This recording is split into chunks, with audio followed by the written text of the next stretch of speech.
আমি আহনাফ, ক্লাস 5 এ পড়ি। আজ আমি প্রথম সম্পূর্ণ রোজা রাখবো। গতবারও রেখেছিলাম, কিন্তু একদিনে 3টা। দাদু বলেছিল 2বার খেলেই নাকি 3টা রোজা হয়ে যাবে।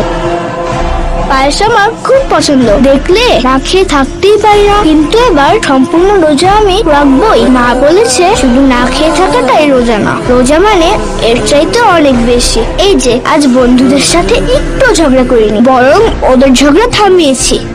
ভুলে পানি মুখে দিয়েছিলাম, কিন্তু মনে হতেই সাথে সাথে ফেলে দিয়েছি। মা বলেছে এমন ভুল করলে কিছু হবে না। আমাদের বাড়ির সামনে রোজার সময় কি যে মজার জিলিপি পাওয়া যায়, দেখলেই জিভে জল আসে। সেটা এবার কিনে রাস্তার পাশে গরিবদেরকে দিয়েছি। ওদেরও তো ইফতারে ভালো খাবার খেতে ইচ্ছে হয়, তাই না? আচ্ছা মা, আমার রোজা তো কমপ্লিট, তাই না? আজ আমি শুধু না খেয়ে থাকিনি, সবার সাথে মিলেমিশে থেকেছি আর গরিবদের সাহায্য করেছি।